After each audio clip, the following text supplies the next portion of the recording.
떡볶이를 같이 먹고 있는 장면이지 않습니까? 그런 시간에 저는 더 이제 뭐 이재명 지사 일단 판단은 문제지만 당연히 참모들이 이야기했겠죠. 지금 지사님 이 상황이 지금 굉장히 급박하게 돌아가고 있습니다. 가셔야 됩니다. 예를 들어서 일국의 대통령이 만약에 이런 상황이었다면 만약 가지 않고 다른 뭐 어떤 개인적인 채널을 찍고 거기서 뭐 웃음을 보이고 했다면 어떻게 됐을까요? 국민들은 그 대통령을 어떻게 봤을까요? 더군다나 이재명 지사는 지금 대통령이 되겠자 한 분 아니겠습니까? 근데 본인은 예를 들어서 무슨 뭐 신천지사로 갈 때 본인 직접 가고 무슨 술집도 본인이 직접 나가고 그런 거는 본인들이 카메라 가서 잘 가시면서 문제는 정말 필요할 때 기사가 어떤 가야 될 자리에 본인은 저렇게 한가하게 웃으시면서 떡볶이를 드시고 계셨다? 아니 이거 어떻게 봐야 될까? 저도 혼란스럽습니다. 네, 이현정 의원 의견 들어봤는데 정치권 역시 여야 가리지 않고 이재명 지사를 비판하고 나섰습니다. 직접 들어보시겠습니다. 그 당시 소방관의 실종에 대해서 온 국민이 가슴을 졸이고 걱정하던 시점입니다. 그런 큰 화재가 났으면 당연히 도지사는 즉시 본무에 복귀하고 또 현장을 살폈어야 한다고 저는 생각합니다. 화마와 목숨 걸고 싸우는 소방대원을 뒤에 버려두고 창문까지 내려가 떡볶이를 먹으며 웃는 모습에서는 무책임을 넘어 섬뜩함마저 느껴집니다. 여야 대선 캠프에서도 일제히 성명을 냈는데요. 이낙연 캠프 경기도 재난재해 총책임자로서 도저히 있을 수 없는 무책임하고 무모한 행보다. 윤석열 캠프 화재 현장보다 먹방 유튜브 현장과 경기도민의 생명과 재산 중 어떤 것이 더 중요하냐 이렇게 지적했습니다. 진중권 전 교수도 돌직구 날렸는데요. 황교안 씨가 이낙연 씨의 정치 생명을 끊어놓으려다 뜻을 이루지 못하자 이재명 후보의 정치 생명을 끊어놓을 쪽으로 우선을 바꾼 모양이다 이렇게까지 강하게 비판했는데 이재명 교수님 네. 이 논란 여야 모두 굉장히 비판하고 있어요. 상당히 논란이 길어질 것 같은데 어떻게 보십니까? 뭐 논란이 있는 것 같고요. 예. 논란을 아마 이제 키우겠죠. 아마 야당 지금 키우려고 할 거예요. 근데 뭐 저는 이렇게 생각해요. 물론 예. 이재명 지사가 저는 갔으면 더 좋을 뻔했다고 생각해요. 개인적인 의견은 생각입니다. 다만 이제 한 가지 명확하게 할 것은 먹방이라고 자꾸 나오는데 먹방은 아니고요. 먹는 장면이 중간에 있는 거예요. 예. 먹방이라 하면 음식 갖다 놓고 예. 방송 처음부터 끝까지 그 음식만 먹는 걸 먹방이라고 하는 거지. 저건 지금 거리 돌아다니는 장면 경남 지역 돌면서 중간에 시장 가서 떡볶이 먹었던 거예요. 그러니까 예를 들어서 대선 후보들이 시장 가서 뭐 먹을 수 있잖아요. 그걸 먹방이라고 하진 않잖아요, 우리가. 네. 먹방이라는 표현은 조금 너무 뭐랄까 이미지를 좀 바꿀 수 있는 걸 좀 저는 말을 바꿨으면 좋겠다는 개인적인 생각이 있고요. 예. 예. 다만 이제 그 당시에 이재명 지사의 판단이나 참모들의 판단은 그랬던 것 같아요. 제 이것도 개인적인 생각입니다. 이게 네. 뭐 스탠스 측에서 얘기한 건 전혀 아니고요. 네. 그래서 아마 이제 그 당시에 보고를 계속 받고 있었을 것이고 보고를 받다 본인도 얘기하고 있지 않습니까? 예. 그렇죠. 받으면서 도지사가 이제 할 수 있는 일들 예컨대 지시하고 행정 이제 부지사가 갔지 않습니까?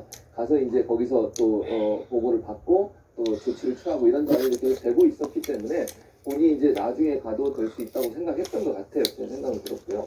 아마 이제 이런 것도 있었던 것 같고요. 지금 지방자치단체장이 사실 화재 현장에서 할 수 있는 일정이 좀 제한적이죠. 그래서 이런 일을 하겠죠. 전체 도에서 지원 가능한 모든 것들을 지원 가능하게 하고 부처가 아니라면 시, 군 간의 협조가 필요한 부분들을 조절하는 역할을 할 수 있겠죠. 예. 현장의 진압의 책임은 소방대장이 하는 겁니다. 도지사가 거기서 이래라 저래라 얘기할 수 있는 건 아니라고 보고요. 그래서 그런 부분에 있어서 작동되고 있다고 판단한 것 같고 예. 그리고 이제 그게 작동되고 있으니 본인이 일정이 있는 부분을 하고 나중에 이제 17일 이후에 고성이나 다른 데 가는 일정들을 포기하고 올라오셨는데 어쨌든 이제 유튜브 방송을 찍은 게 논란이 되고 있거든요. 근데 그 부분은 이제 판단을 그렇게 한 거니까 뭐 제가 그 판단에서 이렇다 저렇다 얘기할 수 있는 상황은 아닌 것 같고요. 저는 다만 이제 이런 부분들이 아마 다른 부분에 이미 통제가 되고 있고 연락이 취해지고 있고 가능하기 때문에 본인은 이제 이 일정까지 하고 올라가는 것이 맞다고 판단했던 것 같습니다. 네, 최 교수님 의견 들어봤는데요. 이재명 지사는 어떻게 해명했을까요? 직접 들어보겠습니다. 제가 실시간으로 다 보고를 받았고 또 파악도 다 하고 있었고 그에 맞게 다 지휘도 했고 영상을 찍히면서 지연됐다고 하는 것은 정말 사실을 왜곡한 말도 안 되는 공격이죠. 현장 파악도 안 하고 이제 보고도 회피했던 게 문제인 거죠. 우리 국민들께서 박근혜 대통령이 왜 세월호 그 빠지고 있는 현장에 구조 함정이 왜 안 갔냐라고 문제삼지 않잖아요. 네, 정 변호사님 이지사 해명의 골자는 본인은 현장에 없었지만 보고와 지휘는 충실하게 했다 이건 것 같은데 어떻게 들으셨어요? 제가 사실은 영상을 찾아봤어요. 영상이 16분 14초더라고요. 조회수가 72,000회, 댓글이 2,200개가 달렸어요. 그런데 그 영상을 보면 그 구조대장이 실종이 됐다라고 인식을 하는 것 같지가 저는 전혀 않던데요. 왜냐하면 그 황교익 씨하고 이재명 지사가 아주 소환해서 옛날 얘기하면서 즐거운 이야기하면서 그래서 만약에 그 날짜가 그날이라고 하는 것을 알지 못했다라고 한다면 과연 그 시간에 정말로 급박한 상황이 벌어지고 있었는가 아무도 몰랐을 것 같다 그 생각 들고요. 김동식 구조대장은 그냥 국가공무원이 아니고요. 경기 광주 소방서 소속이에요. 그래서 그 연결식도 경기도청장으로 이루어졌고 네. 그 다음에 6월 21일 날 사고가 난 지 나흘 만이죠. 그 장례식이 있었는데 그때 장의위원장을 누가 하셨느냐? 이재명 지사가 했단 말이에요. 예. 그런데 이렇게 앞뒤가 안 되는 행동을 하셨는데도 불구하고 변명하는 것은 좀 문제를 더 키울 수 있는 것이 아닌가 싶습니다. 네. 5년 전 2016년 이재명 지사는 세월호 7시간의 진실을 밝혀야 한다면서 당시 박근혜 대통령을 검찰에 고발했습니다. 그러면서 이런 글을 남겼습니다. 당시 성남시장 이재명 지사는 SS 이름을 남겼는데요. 300여 국민이 삶과 죽음의 경계에 있을 때 구조 책임자 대통령은 대체 어디서 무엇을 했습니까? 5천만의 의심과 조롱을 받으면서도 밝힐 수 없는 7시간의 딴짓을 꼭 밝혀내야 합니다. 이렇게 강조를 했는데 이현종 의원님은 네. 당시 5년 전과 지금 내로남불 아니냐 이런 비판도 나오고 있는 건데 물론 이제 이재명 지사가 해명한 것처럼 당시는 보고조차 제대로 받지 않았던 상황이고 나는 다르다 이렇게 좀 주장하고 있는데 동의하십니까? 저 말씀을요. 이 쿠팡 상황에 그대로 한번 비교를 해보죠. 자, 그러면 김동식 구조대장이 이 삶과 죽음의 경계에 있을 때 구조 책임자인 이재명 지사님은 어디에 계셨나요? 이렇게 이야기할 수 있지 않겠습니까? 더군다나 이 지금 세월호 문제에 대해서 이 이재명 지사가 당시에 성남시장으로 굉장히 이례적으로 본인이 직접 고발장을 제출했습니다. 그것도 직무유기가 업무상 과실치사 혐의인데요. 자, 근데 오늘은 또 이렇게 이야기했어요. 박근혜 대통령이 왜 세월호에 빠지고 있는 현장에 구조 함정에 왜 안 갔냐고 문제 삼고 있지 않잖아요 라고 이야기했지 않습니까? 문제 삼고 근데 왜 본인은 문제를 안 삼고 그 태도가 더 문제라고 봅니다. 예를 들어서 이게 지금 먹방이 아니냐 이게 문제가 아니지 않습니까? 과연 그 현장에 정말 기사가 얼마나 자기의 관할 지역 내에서 구조대장이 돌아가고 있던 큰 사고가 터졌을 때 어떤 마음으로 임했냐 그것이 우리가 묻고 있는 거잖아요. 누가 구하라고 가라 그러니까 어디 가서 뭘 구하겠습니까? 가서 구할 수도 없어요. 그렇지만 행정 책임자가 어떤 태도와 자세, 어느 위치에 있었는가 바로 그게 중요한 겁니다. 박근혜 대통령이 세월호 사건 터졌을 때 문제가 된 게 뭐냐면 왜 집무실이 아니라 왜 관사에 있었고 왜 중대본에 7시간 이후에 갔느냐 그 문제를 지적하는 거죠. 그렇죠.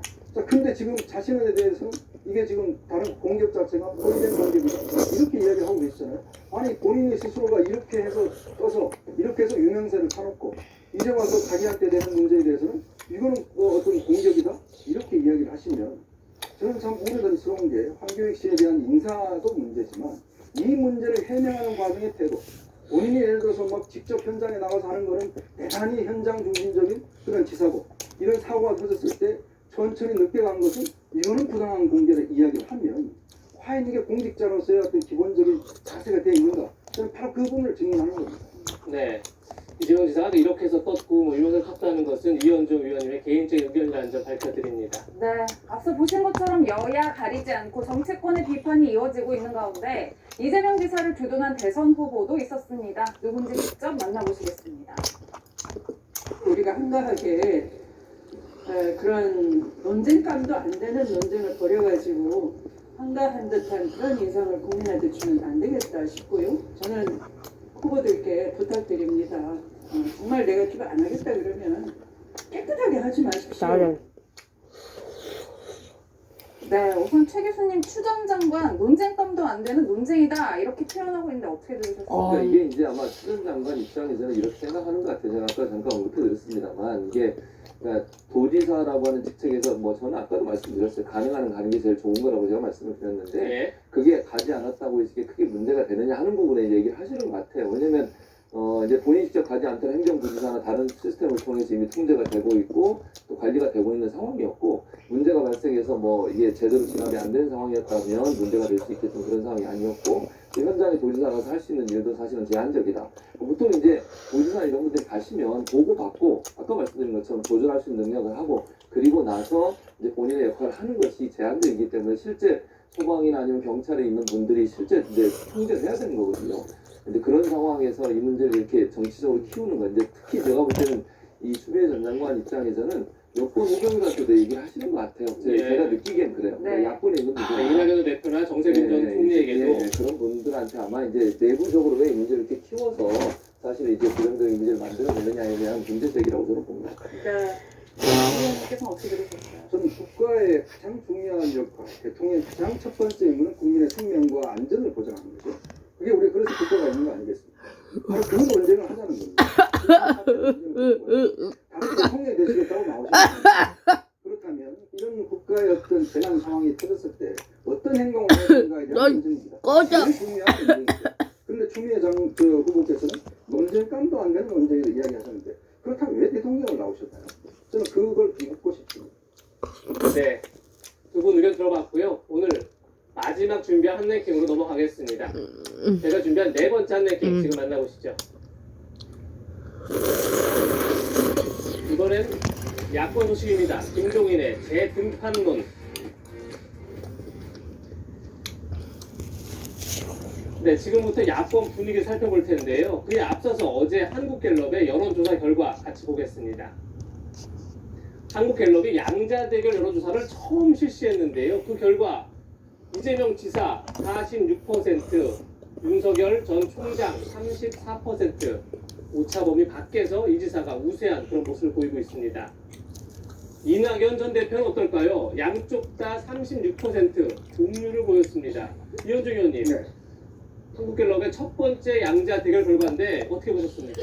굉장히 야당에게 지금 경고 등을 보내주고 있는 여론조사다. 저는 그렇고 보통 이제 우리가 여론조사를 해보면 뭐 이 직접 ARS 방식인가 아니면 면접 방식에 따라서 편차가 있긴 있습니다. 예. 근데 공통적으로 보면 정권 교체를 바라는 여론이 기본적으로 한 55% 이상, 60% 정도 될 때는 정권 교체가 될 가능성이 높다고 판단하고 있어요.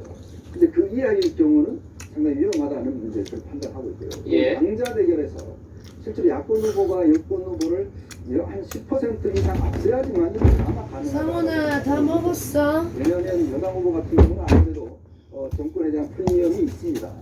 근데 지금 이 결과를 보면 야권 후보임에도 불구하고 굉장히 좀 차이가 있죠. 예. 그렇다면 왜 이런 일이 벌어졌을까? 저는 윤석열 후보가 출당한 이후에 보여줬던 당의 어떤 여러 가지 내분들, 즉 이준석 대표와 문 후보가의 갈등이었다. 그럼 떡볶이 원희룡 후보가 그럼 떡볶이 뭐해? 불과 4개월 전에 그것도 올릴 거야? 사퇴 재보궐 선거 결과를 보시면